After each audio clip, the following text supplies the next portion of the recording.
Welcome, ladies and gentlemen, to a whole new edition of Outside the Box Radio. I'm Alex Ansary, coming to you from way off the grid in the high desert, San Luis Valley of South Central Colorado.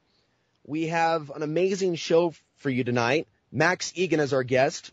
TheCrowhouse.com is his website, and he's got a number of podcasts that I recommend listeners of this show take a look at. It's a great addition to your iPod and great information for other people to listen to. Max has a lot of very interesting philosophical ideas on the nature of reality, the systems of control, and, of course, real tangible solutions that are available to all of us. So we're going to be talking about a lot of things with Max tonight. But first, I have a very special announcement. And I want to thank Bob in Chicago who called into the show when I was talking to Freeman about a month ago. I'm going to be flying to the Free Your Mind Conference coming up in Philadelphia, Pennsylvania, April 25th, 26th, and the 27th. I will be speaking on the topic of solar flares and their effect on human consciousness, cycles of war that correlate with periods of solar activity, in particular the solar maximum portion of the 11-year solar cycle. And so I'm very excited to be able to present my ideas to so many of my peers, so many friends, so many people that I've interviewed on the show over the years, but I've never met. In a way, I kind of see the Free Your Mind Conference as a pilgrimage of like minds. And so if you have a chance, go ahead and go over to freeyourmindconference.com. And if this is something that interests you, there's going to be a lot of people there. And this is going to be held right around the area where the Liberty Bell is, right in downtown Philadelphia, Pennsylvania. It's a town I've always wanted to go to. You know, I've been to New York. I've been to Washington, D.C. You know, I've been to Dallas now. I lived in Portland, and now I'm in Colorado. But there's something about Philadelphia that's always fascinated me. So I'm very, very grateful to have this opportunity, and I want to thank Mark Passio for making this possible. There's going to be a number of speakers at the event, as you can see from the freeyourmindconference.com website. Laura Eisenhower is going to be there. So will be Bob Tuskin, who we talked to last month, I believe, or the month before. Lennon Honor, Kathy O'Brien, Jim Fetzer, Alfred Weber, and a whole host of other individuals. And again, this is something that I kind of need right now, being haven't been out in the desert now since November 17th. And so with that, we are now going to go to Max. Max, are you with us? Certainly am. Thanks for having me on the show again, Alex. Nice to connect with you again. It is. I believe I talked to you last time when I was still living in Portland, Oregon, before I left the West Coast on Access Television. I think it was the first year that you started doing podcasts. Was it 2008? I don't think it was 2008. It might have been 2009 or 2010, but it was a really, really bad connection. I was living right up in the mountains, and I had a wireless connection, and it just kept dropping out, and we just couldn't even get a conversation going. So I remember it being a very disastrous day. So it's nice to talk to you with a good connection, brother. It is. Thank you very much. Because I've been off the grid. It's every week it seems that I'm driving to a different place.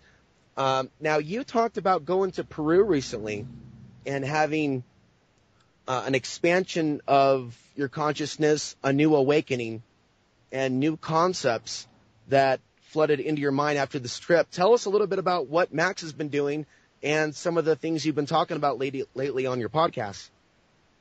Well, the trip to Peru, like the experience that I had there was quite remarkable, really. I mean, it was more of a confirmation of what I'd been saying for so long more than anything, but it was a really remarkable series of synchronistic events that created that whole trip around the world that I did last year. And the fact that I went to Peru first, and this was like a gift. I just got gifted this 10 days in Peru. Gee, thanks for coming. So I went and did it. And it gave me a really, really different perspective because I had some pretty remarkable experiences and I was still processing them. And as I was processing them, I kind of went out from Peru and the third world and the jungle, the Amazon, out into Costa Rica and then from there into Spain and through Europe and ended up in England and ended up through Egypt and Gaza as well, went to Ireland, all sorts of places. And because I was still processing what happened on the Peru trip, it gave me a completely different perspective of the world to what I would have had I not done Peru first. Because it just, well, there was something that happened in Peru. There was one experience that I had, one ceremony that I had where most of my higher senses came online, if not all of them. And I was actually able to communicate with reality around me in a completely different way to what I normally do. And it was very real. It was absolutely real. I could literally read the energy fields of things, and I could communicate with everything, all of creation. And so I began to see how disconnected we actually are, and how bringing down the system and changing the government structure and addressing the money system and all this sort of stuff, it's all very well, but there's so much more to it than that. You know, even if we were to address all of those things I just mentioned, we are still so disconnected from where we should be and what we are, that it's sort of, you've got to wonder how to get back there. It's almost an insurmountable hurdle to get back to where we should be. But going through the trip that I did, I started to see things, and I started to see how it's been done, how the process has been implemented. I started to see the sequence that had been used to disconnect us, and I began to realize that the way to get us back to where we should be is to reverse the sequence. And so that's what I've been sort of working on since then, trying to find a way to reverse this sequence. And I've got a project this year that I'm trying to put together called the Full Circle Project, which is based on all these understandings, and it's just an attempt to go and undo the sequence in people and get us back to where we should be. What is it about Peru, Max? There's a lot of people that have gone down there, yourself, David Icke, that have come back, and you know, they have a whole set of new ideas to share with the general public. What do you think it is? There's just some energy in that place. There's some really, really remarkable energy there. I think a lot of it is because of the Amazon and because of a lot of the energy of the Earth Mother that's still there. Whether people will call me a pantheist or whatever for saying that, I mean, I experienced this. I literally experienced that feeling of a feminine Earth energy, a feminine Mother energy in Peru. And no, it's not Satanism, it's not Lucifer, it's not all these things the Christians will tell you. It's a very, very real energy. It's the connection to the earth that we're supposed to have. And look, there's just something very, very remarkable and very special about Peru. I mean, all of the ancient monuments and all the stuff that's there, the Nazca lines, the walls at Sacsayhuaman, and Machu Picchu, all of these things. I mean, the ancients built these things in this place for a reason. You find more of these remarkable things in Peru than anywhere else. I'm sure there's a lot of stuff in Mexico. There's a lot of stuff all around Central America, pyramids and things. But there's just something very remarkable about Peru, especially Machu Picchu. Machu Picchu appears to have been an ancient university that was built according to the Earth grid, according to Earth energy patterns. If you actually go there and look at the place, you look at the magnetic alignments that it's all set up, and the fact that all these compass points, and I mean, there's so much stuff that they've done there. And certain rocks have been placed in a certain way, which may look completely out of character and completely out of place in the wall, but you'll find that the top of the rock is a perfect compass. So they've done stuff like this, and they really, really knew what they were doing. Now, obviously working with energy fields, and whatever they tell you the place was, I mean, we hear that it was temples and all this sort of stuff for worshipping ancient gods and sacrifice and all this. Well, the guy that I went up there with is actually the traditional owner. He's a man called Cucho, and he's a shaman from South America. When I was there, actually, one of the listeners of my show, it was remarkable because I'm there in Peru, I'm in Lima, and I get a call from someone or an email from someone who says, hey, if you're in Peru, I'm a tour guide at Machu Picchu, and my mentor is the traditional owner of Machu Picchu. How about you contact me and we go up for a tour with the traditional owner? So that was incredible. You know, what's the chances that one of the listeners of my show would be a tour guide at Machu Picchu and have the traditional owner as his friend? So it was $200 to go from Lima back to so I thought, well, to go from Lima to Cusco and back was $200. I thought, well, I'm in Peru, I've got to go and do this.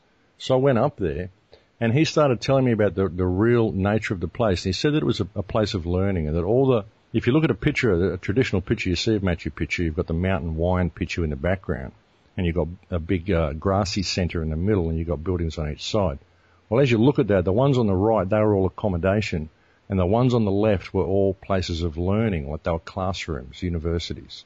And if you had some research you were doing, you could come there, you could set up in one of these university sections, and you could have all the materials you need for your research, and the living quarters were across the courtyard. And once you'd done your research, you'd go, someone else would come and do theirs. So that's kind of what it was. It was a place of learning. So there's some really remarkable energy in Peru. And I don't know, when I got there, the connection that I got to the Amazon and the download that I got from the Amazon was what gave me this completely new view of reality. It kind of confirmed everything I've been saying about my higher senses, and it let me see what these are, let me experience them. And it was like I had the entire Amazon jungle download its emotional journey into me. And I saw the incredible need to preserve the Amazon, to preserve this jungle, because the whole world used to be a jungle. The whole world used to be covered in trees before we cleared it all. Europe used to be covered in trees. Everywhere used to be these jungles, and we used to live in harmony with nature. We used to live in natural surroundings. And, you know, this is a lot of the life on the planet, and it's very, very important life. And it is conscious. Everything's conscious, because consciousness creates reality itself. I mean, that's a whole nother show probably, but you know, there's a real need to preserve this stuff. And that's something I want to do in the Full Circle project as well, is I want to have tree plantings everywhere we go. And I want to do it in 3 parts and make 3 documentaries as I'm traveling. And the first documentary will be the first one that I'm actually going to put up for sale. And because I normally give them away for free, but I want to create a fund that can be used to save the Amazon, purchase big tracts of the Amazon and hold it in trust for the Shipibo people who live there. So it can't be corporatized, because that's unfortunately what's happening to the Amazon. They're tearing most of it down and planting cacao and stuff like this. Yeah, that's a good point. Isn't the heavy harvesting of the acai berry and things of that nature that have become really popular in health food stores here in the United States, haven't they contributed the over-harvesting to deforestation in the Amazon and other places? Well, yeah, I mean, they're tearing down a lot of the jungle and they're planting these big fields of these things to feed people. And they grow naturally anyway. And we've got other places we can do it, but the Amazon jungle, it's just there. It seems like something that's never ending. You know, it's just going to last forever. But it's not. It's been torn down at a phenomenal rate for cacao and berries and all sorts of things that have been planted there. And we need to address this, because we can't lose this connection. See, when I saw the connection that we had, and there's very, very few people that still are able to give you that connection and to reconnect and to tell you the old ways and to give you the knowledge of the plants. That really only exists in the Amazon. And there's a special energy that exists with the Shipibo people. And we're in danger of losing that. And if we lose that connection, we'll never get it again. We'll never find it again, because the society that we're in is so mechanical. It's so detrimental to us. It's so backward to what we should be and so opposite to anything natural that we'll never be put in a position to find this stuff again. Kids aren't interested in looking in the Amazon and finding a connection to nature. They're more interested in the latest iPad, you know, and what the latest fashion is and the latest video game. So we're losing that connection, and it's very, very important that we work now to regain it, because it only really exists in the Amazon. That's the last frontier really on the earth. It's been taken out of Europe. It's still here in Australia in many places with the Aboriginal people, but they've been brutalised here, and there's virtually none of their culture left. There's nowhere you can go in Australia to find Aboriginal people living in a natural way. You know, it just doesn't happen anymore. But there are still people living in a natural way in South America, and I think it's one of the last places left. I mean, there'd be little pockets in New Guinea, there'd be little pockets here and there around the place, perhaps in Burma, stuff like this, but you know, most of it is in the Amazon. That's the last vestige of natural humanity, and it needs to be preserved at all cost, because otherwise we won't have a way back. We won't have a way back to what we should be. And I'm not saying we should all go and live in caves and all go and live in the jungle and wear reed skirts and hunt with bows and arrows. I'm saying we need to merge. We need to not lose the old ways. We need to merge the technological present with the shamanistic past. We need to merge it together, because that's how consciousness evolves. You've got to merge the past with the present to create the future. This is Fibonacci sequence. This is how it works. And it works for consciousness as well. It works for everything. It works for all growing stuff and all matter. And of